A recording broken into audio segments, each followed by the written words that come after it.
Ouais. C'est ça, il est même à ce que je faisais. Donc, bonjour. Ah, Euh, attends, on est, on est en train d'enregistrer ce matin. Euh, pour ceux qui sont en train juste de nous regarder, de nous rejoindre pour la première fois, euh, qu'est-ce qu'on est sommes en train de faire? C'est une expositoire de hébreu. Ça veut dire qu'on suit chapitre par chapitre, pas nécessairement verset par verset.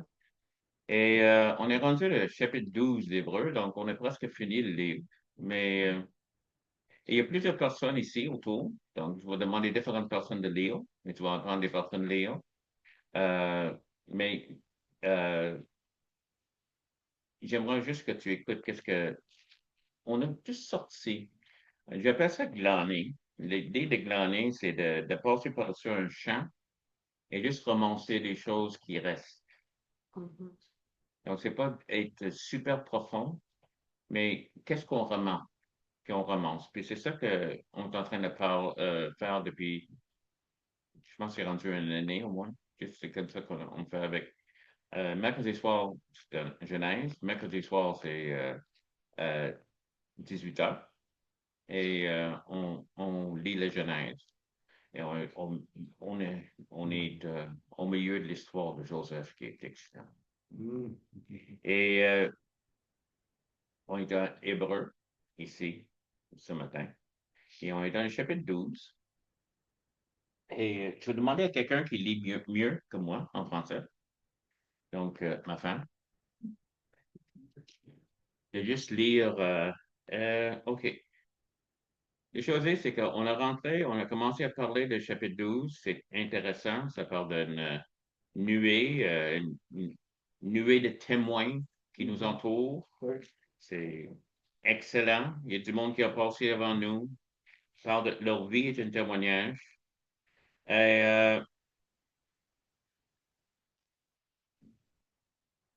OK, écoute, on va commencer avec le verset 12, mais j'ai jusqu'à la fin de la chapitre. Oh, ok. Wow, c'est pas dans la Bible. Ça, c'est ma femme qui dit wow. OK, il y a trop de versets. Euh, Fortifiez donc vos mains languissantes et vos genoux affaiblis, et suivez avec vos pieds des voies droites, afin que ce qui est boiteux ne dévie pas, mais plutôt se raffermisse. Recherchez la paix avec tous et la sanctification, sans laquelle personne ne verra le Seigneur. Veillez à ce que personne ne se prive de la grâce de Dieu et à ce qu'aucune racine d'amertume poussant des rejetons ne produise du trouble et que plusieurs n'en soient infectés. À ce qu'il y ait ni débauche, ni profane comme Ésaü, qui pour un mets vendit son droit d'aînesse. Vous savez que plus tard, voulant obtenir la bénédiction, il fut rejeté, quoiqu'il l'ait sollicité avec larmes, car il ne peut amener à son père à changer ses sentiments. Vous ne vous êtes pas approché d'une montagne qu'on pouvait toucher et qui était embrasée par le feu, ni de la nuée, ni des ténèbres, ni de la tempête, ni du retentissement de la trompette, ni du bruit des paroles, tels que ceux qui l'entendirent demandèrent qu'il ne leur soit pas adressé une fois de plus. Car ils ne supportaient pas cette déclaration. Même si une bête touche la montagne, elle sera lapidée. Et ce spectacle était si terrible que Moïse dit, je suis épouvanté et tout tremblant. Mais vous vous êtes approché de la montagne de Sion, de la cité du Dieu vivant, la Jérusalem céleste, des myriades qui forment le cœur des anges, de l'assemblée des premiers-nés inscrits dans les cieux, du juge qui est le Dieu de tous, des esprits des justes parvenus à la perfection, de Jésus qui est le médiateur de la nouvelle alliance, et du sang de l'aspersion qui parle mieux que celui d'Abel. OK, merci, Margie. Je voulais que Margie lise jusqu'à la fin du chapitre, mais je pense qu'on a beaucoup ici. Et, il y a j'avais un de mes profs qui disait toujours ça, pour le livre avec lequel il nous enseignait, il y a du stock là-dedans. Et il y a du stock ici. Et on a juste demandé au Seigneur de nous guider. Saint-Esprit, tu sais. Tu sais qu'est-ce qu'on a besoin, tu sais qu'est-ce qu'on a besoin d'entendre. Mhm. Merci que tu as mis ces versets. Merci que tu as écrit cette parole. Mm. Que tu as décidé, Seigneur, ça fait 2000 ans qu'aujourd'hui, en 2026, Seigneur, on sera ici, assis en train de lire et comprendre, et que ce message est pour nous. Et c'est jamais vieux, jamais dépassé. Mais tu veux parler des choses spécifiques pour nous. Merci, Seigneur, pour ta fidélité. Amen. Aide-moi. Avec tout, la salade, toutes les choses qu'on a, j'essaie de sortir qu'est-ce qui est important, qu'est-ce qui me frappe, euh, de qu'est-ce que Dieu est en train de dire. Et on vient juste de parler vraiment de la discipline de Dieu.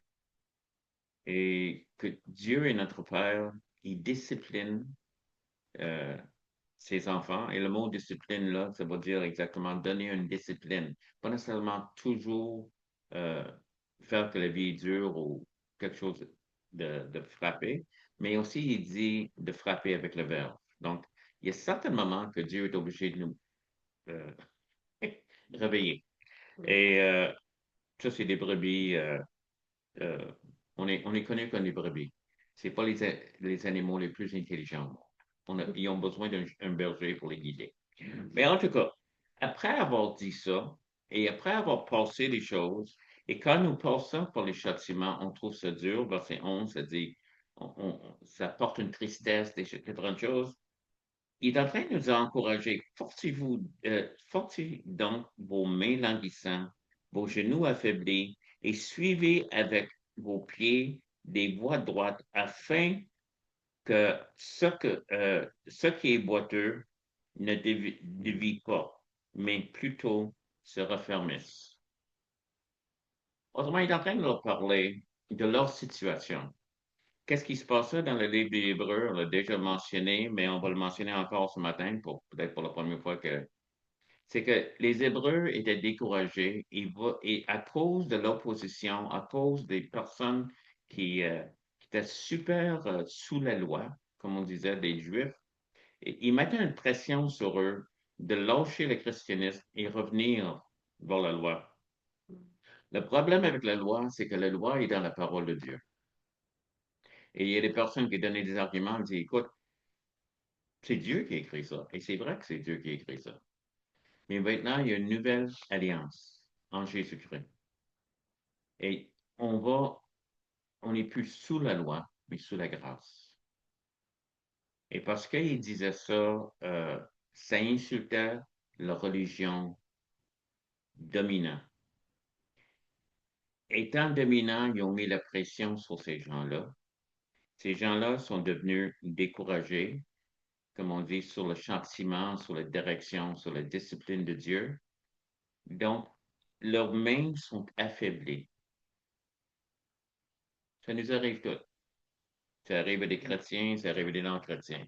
Mais le chose est que le livre adresse des chrétiens. C'est les chrétiens qui viennent d'une société avec des lois, qu'est-ce qui était normal et qu'est-ce qui était normal quand on vivait comme des Juifs, sous la loi. Et ils sont en train de leur dire, mais on va marcher contre-courant. C'est vraiment capoté les choses qu'il est en train de dire dans leurs enseignements comme aimez vos ennemis, priez pour ceux qui vous persécutent. Tu parles des choses débiles. C'est incroyable. Demandez ça à quelqu'un. Mais c'est exactement ce que Dieu voulait. Et ça devient aussi, c'est que qu'est-ce qu'il est en train de dire à ces chrétiens-là qui se faisaient opposer par un groupe religieux, c'est de prier pour eux, les pardonner. Et ça devient fatigant. Parce que c'est pas quelque chose qui peut-être arrive pendant une semaine, tu sais, comme pendant une journée ou pendant. C'est constant, c'est constant, c'est constant. J'ai remarqué, il y a des émeutes aux États-Unis. Si tu suis Les nouvelles, tu sais, qui sont là. Mais il y a des choses que les personnes qui sont en train de protester, l'émeute, sont en train de. Ils utilisent des sifflets. Tout le monde, toute la foule a des sifflets autour de la police. Peux-tu imaginer constamment les sifflets aigus, aigus, aigus, aigus, et en tout cas. Mais c'est un peu ça qu'on devient fatigué, parce que l'ennemi est comme ça. Nos ennemis, ils lâchent pas. Ils constantent, et on devient faible, on devient les genoux affaiblis, les mains languissantes. On est écœuré après un bout de temps de se battre. Les soldats, on veut ça, et on veut, dans la guerre, tout. Les choses que la Bible dit, c'est que on va regarder, peut-être Glenn, peux-tu lire Ésaïe 40? J'aurais besoin d'une prochaine, je pense. Quel verset? Euh, c'est quelque part c'est des versets dans le livre d'Ésaïe, là, 40, oui. 40, là, Oui. entre la première et la dernière. Donc, c'est certain que. OK, ça parle de quoi? Non, j'arrive. OK, 28 à 40. 28 à 40. OK, non, mais chapitre 40. 40, chapitre 40, 28. Oh, non, c'est trop. Regardons juste livre 28. Juste 28. 28. OK, parfait. Ne le sais-tu pas, ne l'as-tu pas appris? C'est le Dieu d'éternité, l'Éternel, qui a créé les extrémités de la terre. Il ne se fatigue point, il ne se lasse point. On ne peut sonder son intelligence. OK. Et, oh, merci. Je viens de pas dire maintenant. Qu'est-ce qu'il est en train de dire ici? C'est que, OK. Je vais aller moi-même, là. Je pense parce que que- c'est 29 que tu voulais. Oui, je veux 29, mais. OK. Vas-y, 29 aussi, Glenn. Il donne de la force à celui qui est fatigué. Il augmente la vigueur de celui qui tombe en défaillance. Donc, qu'est-ce qu'il est en train de dire ici? C'est que vraiment, les hommes qui est en train de parler ici, c'est des jeunes hommes forts. Autrement, des personnes qui sont prêtes pour le militaire. Mais ils deviennent fatigués. Mais Dieu leur donne la force. Mm. Et qu'est-ce qu'il dit? Où qu'on trouve notre force? Ceux qui se confient en l'Éternel se renouvellent la force. Oui. Ça, c'est la promesse qui est en train de. Il parle d'une force physique. OK? Yeah. Il parle, les Hébreux ici, ils sont en train de dire, fortifiez-vous. Comment? En mettant notre confiance dans l'Éternel. Et l'Éternel, c'est pas juste une croyance. Il est quelqu'un. Mais aussi Oui. une source de vie. Oui. Mais, Donc, même ceux, il est en train de parler, même ceux qui sont fatigués. En anglais, j'aime ça, c'est que ça dit ceux qui se confient en l'Éternel, mais c'est traduit ceux qui attendent, qui se mettent dans l'attente, mais avec une attente de recevoir. oui. Mais des fois, ça prend un peu de temps. Mais ils se renouvellent de force. Oui. Ils montent comme les ailes des aigles. Mm. Et s'ils courent, il ne se fatiguera pas. Ça va. Donc, on trouve une source dans Dieu. Autrement que Dieu est en train de dire, arrête de regarder à toi-même. Je ne m'attendais pas que que tu trouves la force en toi. Je suis ta force. Mon verset préféré dans la Bible, je l'aime parce que ça m'a frappé tellement dans un moment que j'avais besoin, c'est le psaume 46, 11. Arrêtez et sachez que je suis Dieu. Puis même le mot arrêter peut être traduit relax. C'est surtout d'arrêter de lutter, mais sachant que je suis Dieu. Donc, ça prend une croyance. Et si tu lis tous les chapitres, ça parle de cette foi.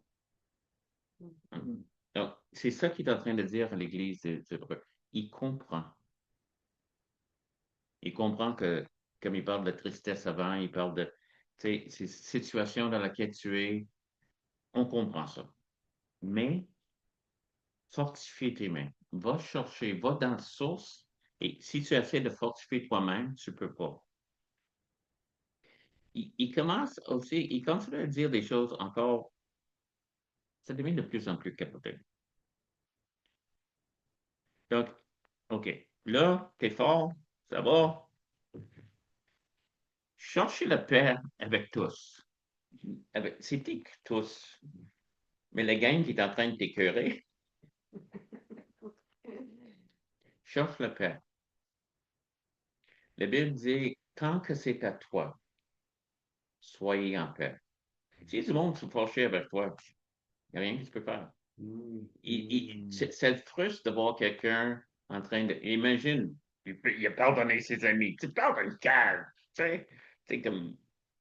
Qui fait ça? Je sais que j'ai vu, il y avait un grand monsieur, Charlie Kirk, qui s'est fait tirer. Mhm. Et sa femme, publiquement, a dit, je pardonne l'homme qui l'a fait. Mhm.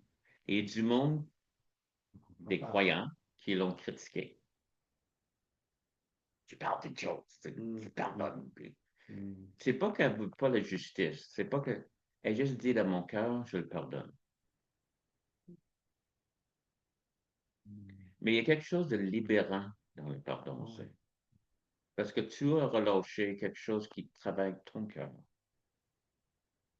Donc, tant que c'est à toi, rechercher la paix avec tous. Et si quelqu'un ne veut pas être en paix avec toi, il n'y a rien qu'on peut faire. C'est comme, il va te rester fauché, c'est que, mais toi, pardonne. Toi, marche. Et c'est pour ça qu'il dit, recherche la paix avec tous et la sanctification sans laquelle personne ne verra le Seigneur. Autrement, c'est un peu comme, sois en paix avec les hommes, puis sois en paix avec Dieu. Tu sais, ça, c'est les deux euh, choses importantes.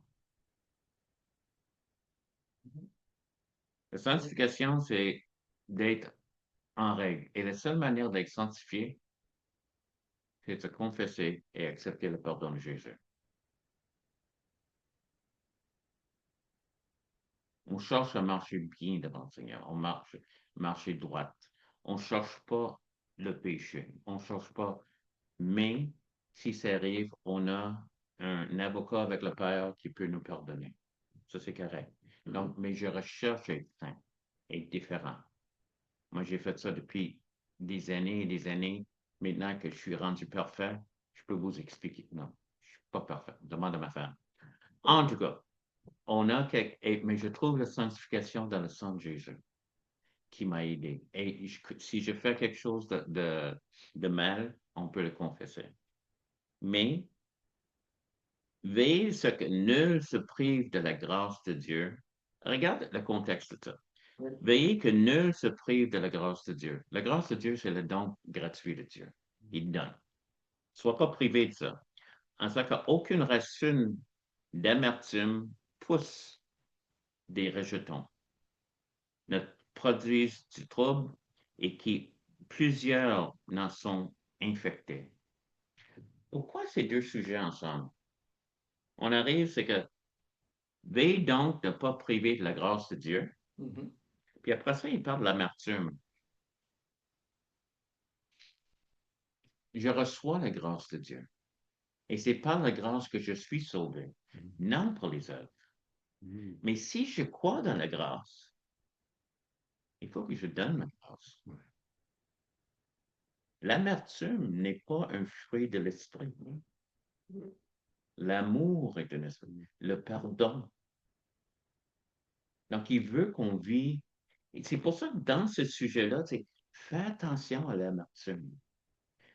Encore, dans quel contexte? Ils sont attaqués, ils sont persécutés, ils sont perdus, ils pensent on aura la paix si on peut retourner dans nos vieilles croyances. C'est assez dur, ils sont languissants, leurs jambes sont faibles, fatigués. Et je ne suis pas mal certain quand tu es dans cette attitude-là, ton cœur n'est pas chaud entre la personne qui sont en train de te faire ça. Tu vois le gars arriver et dire, oh non, pas cette cave-là. Oh non, pardonne-moi, Seigneur. Dis-moi pas que, oh non, je veux pas me voir. Et des fois, le Seigneur arrange qu'il prend un autre chemin, que tu ne vois pas. Mais l'amertume n'est pas de Dieu. Et moi, j'ai de misère avec ça. Tout le monde a de misère avec ça. Parce que c'est quelque chose, quelqu'un m'a blessé. Mais l'amertume vient de là. Je suis pas. L'autre chose, c'est des fois, les situations n'ont pas arrivé comme je voulais que ça arrive. J'avais des plans, comme quelqu'un a dit, j'ai fait des plans, puis après ça, la vie est arrivée. Et ça peut virer comme je voulais. Et ça aussi, ça peut causer l'amertume. Mais il y a différentes choses qui peuvent. Je sais, j'ai des regrets dans ma vie. Et des moments que ces regrets vont juste passer dans ma tête et je les mets devant le Seigneur. Puis, c'est juste, c'est subtil. Le diable est subtil. L'ennemi, quand il parle, il chuchote, il sait comment. Mais il veut surtout que ça part non seulement de notre cerveau, mais ça descend dans notre cœur, où on demeure dans l'amertume. Donc, il dit, veillez que nul se prive de la grâce de Dieu. Parce que la Bible est claire, si on ne pardonne pas, on ne sera pas pardonné. C'est comme, OK, vraiment. Et, mais c'est comme ça que ça marche. Et je ne peux pas comprendre que Christ est mort, qui m'a pardonné, qui me pardonne régulièrement, et pas le donner à d'autres.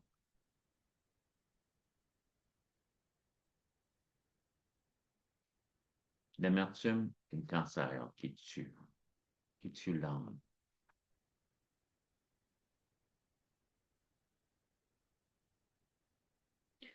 Après ça, il parle des Éhus. Ici, il y a un exemple de quelqu'un qui vivait dans l'amertume, c'est lui. C'est son frère. Il y a quelque chose qui lui est arrivé, c'est terrible, mais il ne lâche pas.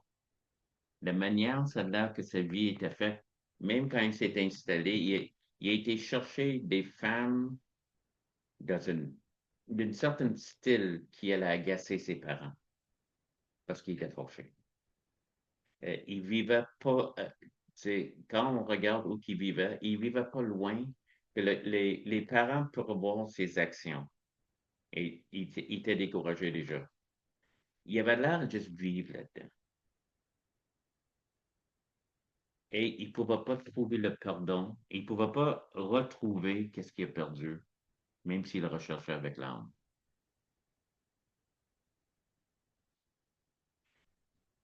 Je crois que les choses ici, c'est que la raison qu'il ne pouvait pas le retrouver, parce qu'il ne lâchait pas.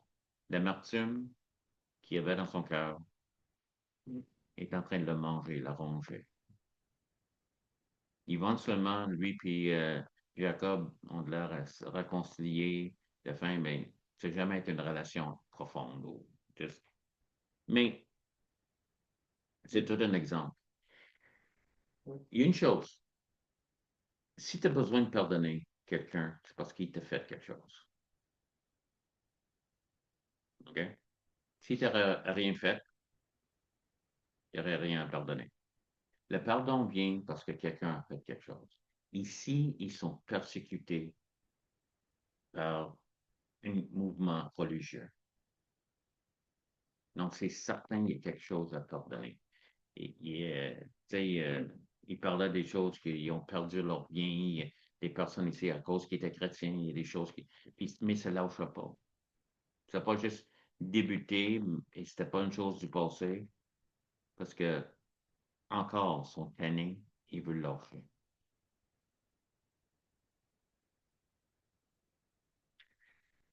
Oh, Amen. Donc, il dit, vous n'êtes pas approché d'une montagne qu'on ne pouvait pas toucher, qui était embrasée de feu, ni de la nuée, ni des ténèbres, ni de l'éternel. OK. Il parle ici de le mont Moria, ici. OK? La première fois qu'Israël a approché de Dieu. Dieu a sorti comme une trompette. euh, il y avait toutes sortes de manifestations de Dieu. Il faut dire franchement, c'était pas tellement. Ils ont mis. OK. En Exode 19, on ne va pas le lire, mais la Bible dit qu'ils ont mis. Il y avait Dieu allait apparaître. OK? Il ne fallait pas approcher de cette montagne, tu allais mourir. Ils ont mis une barrière. Euh, il fallait se préparer 3 jours avant, il fallait vraiment jeûner, toutes sortes de choses. Il y avait des éclairs, le tonnerre, nuages épais, c'était noir. Le son, Dieu a parlé, il y avait un son de trompette que Dieu a parlé. Puis le fumée épais, comme une fournaise qui est sortie. Et Dieu parlait, mais il voulait rester loin. Et éventuellement, en Exode 20, ils ont dit arrête de parler. Ils ont eu peur. Ils ont eu peur de lui. Puis là, ils ont dit il ne faut pas qu'on approche la montagne, on va mourir. Puis si quelqu'un touche la montagne, Moïse va dire c'est bon d'être leader. C'était terrifiant.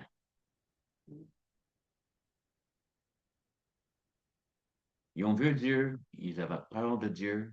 OK? Parce que c'est ça la chose, c'est comme crainte de l'éternel, ça va te garder. Ouais, c'était terrifiant. Il y avait peur. Mais en dans 40 jours, ils ont fait un veau d'or. Parce que cette crainte-là de terreur n'a rien changé dans leur cœur. Il dit non, là que tu approches d'une autre montagne, la cité céleste. Et là, il parle de la lumière, il parle de la contraste des deux montagnes. Voici la montagne de Sion. Voici la montagne qui est. Et vous êtes approché de la montagne de Sion, de la cité de Dieu vivant, à Jérusalem céleste, des myriades d'anges qui forment le cœur des anges, l'assemblée des premiers. Tu sais, il y a un cœur. Tu sais, c'est pas une trompette. C'est comme, il y a un cœur. C'est tellement attirant. En chapitre 4, c'est approchez-vous avec confiance de le trône de grâce. Voici la grâce manifestée. C'est brillant, c'est lumière, c'est tout ça. Voici vers quoi tu peux. Autrement, où tu veux rester, c'est l'ancienne montagne. C'est l'ancienne place de crainte. Et où on veut t'emmener, c'est dans cette place-ci, qui est remplie de lumière et de cœur et de juste brillance.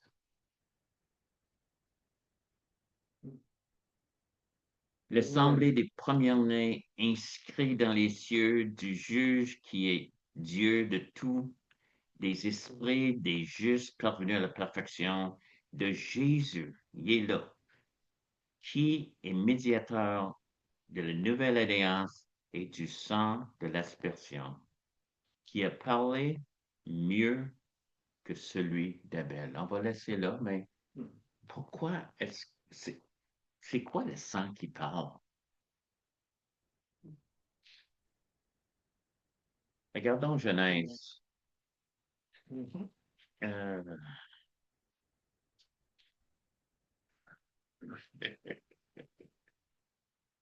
4. Denise. Genèse 4, 8 à 10.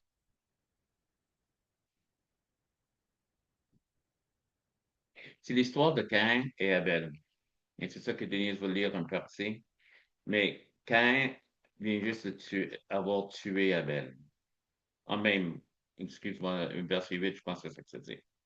Vas-y, Denise. Cependant, Caïn adressa la parole à son frère Abel, et comme ils étaient dans les champs, Caïn se dressa contre son frère Abel et le tua. L'Éternel dit à Caïn, où est ton frère Abel? Il répondit, je ne sais pas. Suis-je le gardien de mon frère, moi?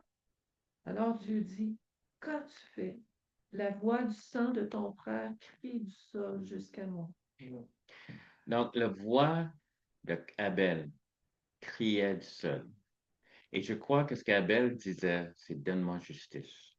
Ou son sang disait. Mhm. Maintenant, le sang de Jésus parle mieux. Parce que le sang de Jésus est en train de dire, ma justice est accomplie. Il a payé le prix de la justice.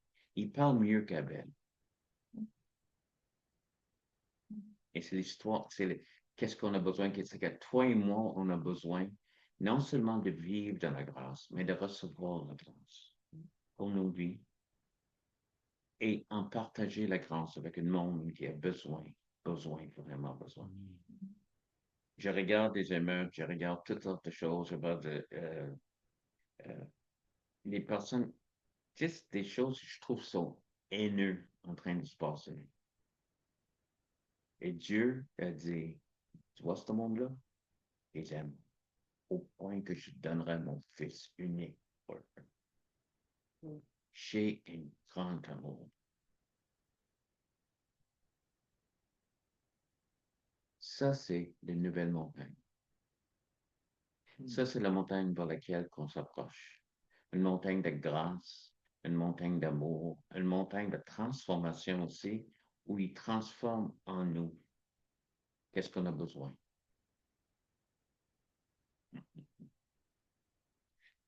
Le sang de Jésus est en train de parler. Il parle que toi, tu peux recevoir. Qu'est-ce que tu as besoin? As-tu besoin de pardon? Jésus est là. As-tu besoin de guérison? Son corps est brisé. La raison qui est saigné est brisé afin que le tien puisse être guéri.